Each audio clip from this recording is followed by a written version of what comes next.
Hello everyone.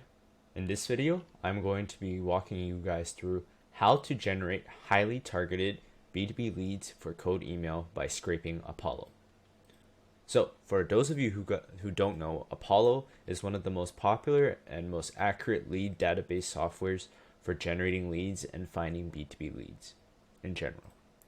So, if you guys don't already know, my name is Aiden and I'm the founder of Expansively, where we set up outreach systems that make it unreasonable not to close an extra 3 to 5 B2B deals per month. Today, I'm going to be sharing with you some tips and strategies for generating highly targeted B2B leads for your cold email campaigns. As you may already know, cold email can be a very powerful tool for generating leads and growing your business.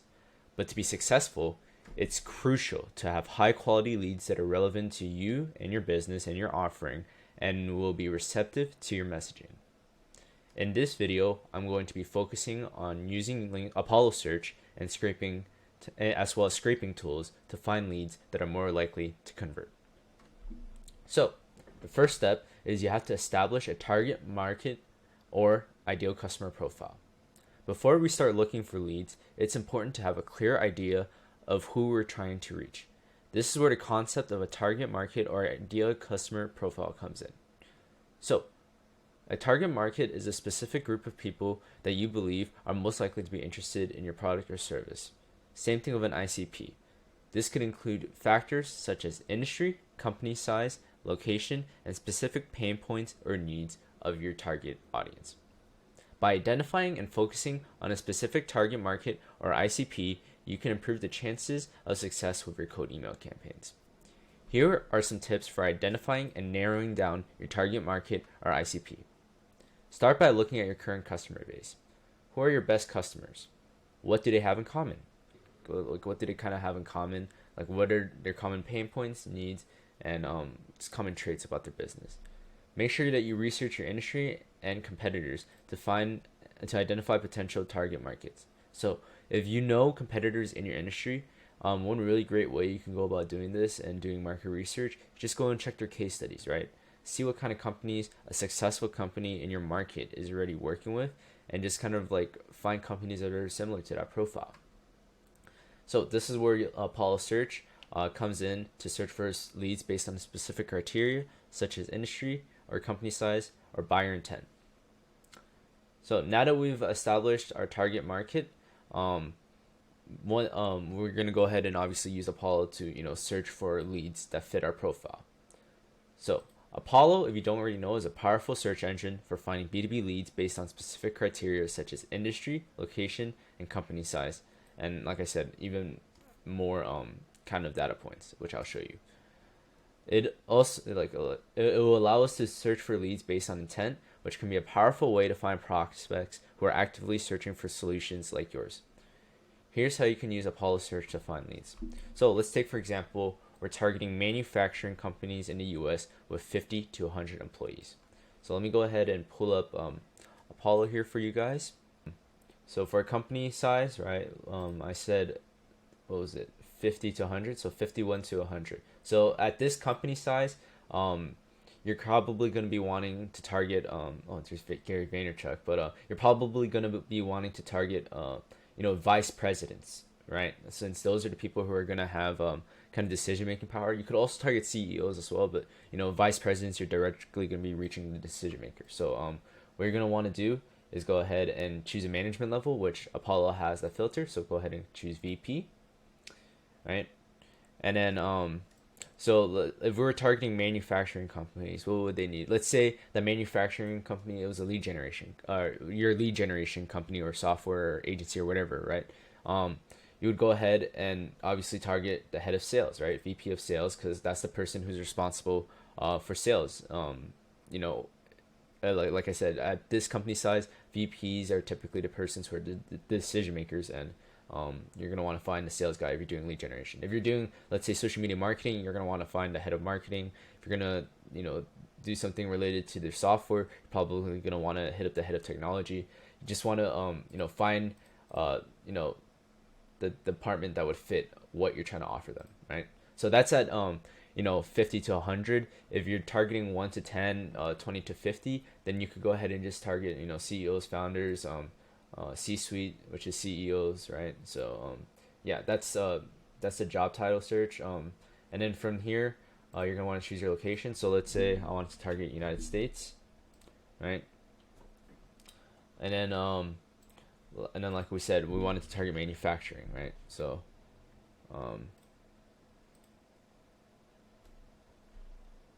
manufacturing.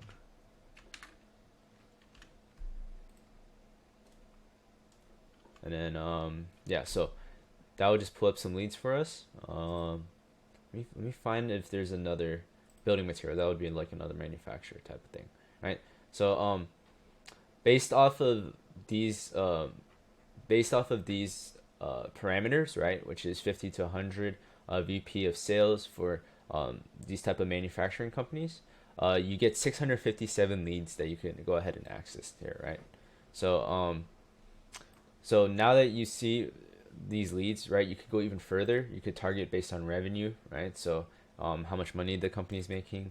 You could target based on technologies, right? So if you're a software company and you want to target someone who's using a competitor, this is a great way to go ahead and find targeted leads. Or you could go by buying intent, right? Which this is probably really one of the most powerful ones. You can go ahead and choose a topic that people at the company are searching for, and Apollo will go ahead and tell you their intent and how recently they went ahead and searched for that topic, right? So if you're doing a marketing software, then you could go ahead and choose marketing software buyer intent, right? So and then you can choose a more specific one based on your niche. So yeah, that's the intent topic. So yeah, that's pretty much it. You could also go by job postings, right? And yeah, there's just a whole bunch of different intent data that you could use here. So from here, with Apollo, to be able to export it, export an unlimited amount of leads, you have to go ahead and spend something like $5,000 per year, right? So with standard plans, the limitation on Apollo is you can only export up to 25 rows at a time, right? And you can only go page by page. So the way that we get around this is we go ahead and set up a scraper. So so you can like I said, you can use the export feature, but the more efficient way to do it would be to go ahead and use a scraper tool. So this can be something like Instant Data Scraper here, or you can use Bardeen.ai, which is the scraper tool of my choice, right? So let me go ahead and show you guys how you can set up a scrape using Bardeen. So what you're going to want to do is you want to go ahead and download Bardeen, obviously, and install the Chrome extension. And what you're going to want to do is create a playbook, create a scrape data on active tab, right? And then you would want to create a new scraper template. I already have it, but I'll just create it again to show you guys. So then from here,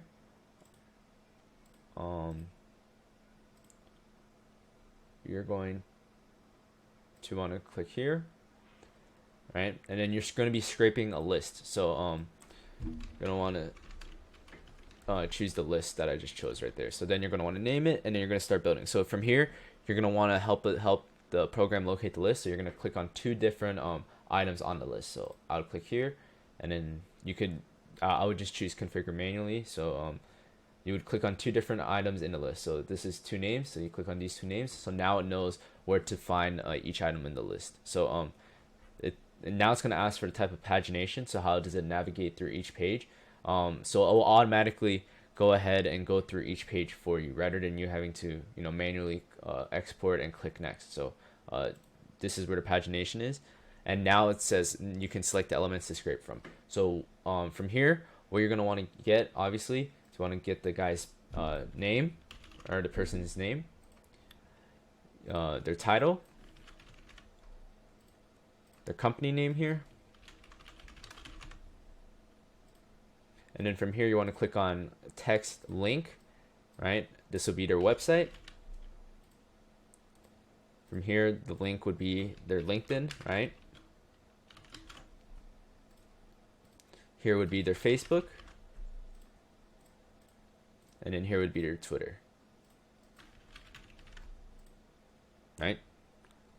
So you could also scrape other data, right? Employee count.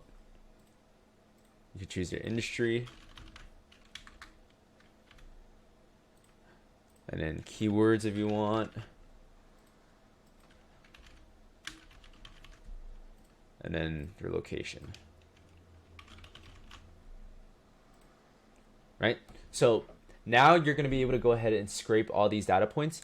And the one thing you're not going to have is the email, right? Which I'm going to show you in the next step how to get the email. So I'm going to go ahead and save the template now, right? And then from here, I'm going to want to add a new action. Click on add, and then add rows to Google Sheet. So from here, you want it to ask every time when running the playbook, right? And then click use commands, and then choose this here, which is going to pull the data that you just scraped from here and put it into a Google Sheet. So from table, and now done. So now you hit done, Apollo YouTube, right? So now if I click here, I'm going to go ahead and create a new sheet, Apollo scrape manufacturers, 50 to 100, and then VP sales, right? So now when I run this playbook, it's going to go ahead and scrape all these leads in the background for me. If you go back into the playbook, you can set it so that you can manually specify how many leads you want each time. But I'm just going to have it do 200 leads right now. So when I hit stop, what it's going to do is it's going to save everything into a CSV here, right? So now I have a CSV file full of all these people's names, their title, and their company website, and their LinkedIn. So now that you have it downloaded, from here you're going to want to upload it to a lead enrichment tool, right? So there are, once you've actually went ahead and gathered the leads, there's a ton of different tools you can use, like Snob.io, Hunter, use Artemis or LeadRocks, right? I personally use Artemis right now because it's just one of the best values. So if you go to use Artemis right here, right? I'll just go ahead and go to the dashboard. And what you would do is you go to the website of the lead enrichment tool that you have chosen, right? Obviously create an account. And then you would just go ahead and upload the lead spreadsheet. So for use Artemis, in this case, it would go be here, right? Bulk enrichment. And then I'll take the CSV that I just went ahead and got and just go ahead and upload it here, right? And then fill out these different rows, and you'll be able to get the emails from use Artemis, right? So what use Artemis will do is it'll go ahead and take the names of the people that you went ahead and scraped, right, just now. So go ahead and open it and show you guys. So it will take the person's name, right? So the way you want to go ahead and split it, if because taking the first and last name of each of these leads, right? So you have to separate them. So the way you're going to go ahead and do that is just go ahead and take these here and just drag them over, right? And then click here, and then actually want to drag it over 2 rows in case the people have the 3-word name. So then you click here, click on data, split text to columns, and then from here you want to click on space, right? So now it's going to go ahead and separate, and now you have a first and last name. So you click first, last, right? So now from here, go ahead and download the CSV. And then you would be able to upload it, right? And put first, last, company name, and then LinkedIn URL, right? So, and then you could start enrichment, and it would go ahead and enrich your data for you. So once you go ahead and get the data and get the CSV of all the emails and phone numbers that the whatever program you use gives you, you're gonna want to go ahead and verify your list of leads, right? So before you start sending cold emails, it's important to make sure that your list of leads is accurate and up to date, right? Since a lot of people, they're constantly changing jobs, so they might not have the same email, or their email might not even be in use anymore, right? So verification software is designed to clean and validate lists of email addresses and other contact information. Some popular verification software include Never Bounce and Zero Bounce, right? So these are just a couple of the different tools you can use, and they all have different pricings. Me personally, I use this tool called Email List Validation, which you can currently find on AppSumo. And they have a ridiculous price. It's like $69 for 1 million emails. You really can't beat it. So yeah, that's one of the tools I use. So as for how you do it, you will go to the website of the verification software, and obviously create an account. And then you're gonna also upload the list of leads. So you're just gonna import a file here, and then once it's imported, you're just gonna click on verify, right? And it's gonna go ahead and verify and print out a list of leads for you, right? So it's gonna tell you how many of the emails you can deliver to, how many are undeliverable, how many are risky, and how many are unknown, and all that stuff, right? So, yeah, and then from there, obviously, it's gonna process it, and then finally afterwards, you're gonna go ahead and be able to download a list of clean leads. So I'll go ahead and show you a list of clean leads I went ahead and just got. This one. So it will go ahead and just pump out, and it'll remove or depending on what you choose to download, it will keep all the bad and good emails and tell you which ones are good and which one are bad. So I only sent to the good ones because that way my open rate remains high and my deliverability is good. So yeah, this is the spreadsheet. It would just print out all the good emails. So yeah, here's a couple different tools you can use. They all, like I said, have different pricing, so you could just choose whichever one fits best for you. So in conclusion, you've learned how to generate highly targeted B2B leads for cold email campaigns by identifying your target using by identifying a target ICP, right? Then going ahead and plugging that ICP into a tool like Apollo Search, and then scraping it using either a scraper or Bardeen.ai, like I showed you guys, and then putting it into a lead enrichment tool, and then going ahead and validating the emails to make sure that you have good quality leads to send to in your campaign. So if you found these tips helpful, then make sure to go ahead and try it in your own campaign. And if you would like more information and more value, then go ahead and leave a like, subscribe, and join my Facebook group down below in the description. Like I said, I'm the founder of Expansively, and what we do is we will go ahead and build out a system for you to go ahead and scrape these leads, send emails out to at least 1,000 of them per day, and then from there we'll go ahead and make sure that your prospects get appointments booked onto your calendar, so you could go ahead and close and make more money with your company. So yeah, if you're interested in that, then go ahead and book a call down below. It's not going to be a pushy sales call. All we're going to do is just figure out what's wrong with or what barriers you're facing for your outbound lead generation, and then just walking you through our system to see if it'll be a good fit for you and your business. So like I said, go ahead and book a call down below if you're interested. But until next time, thank you guys for watching.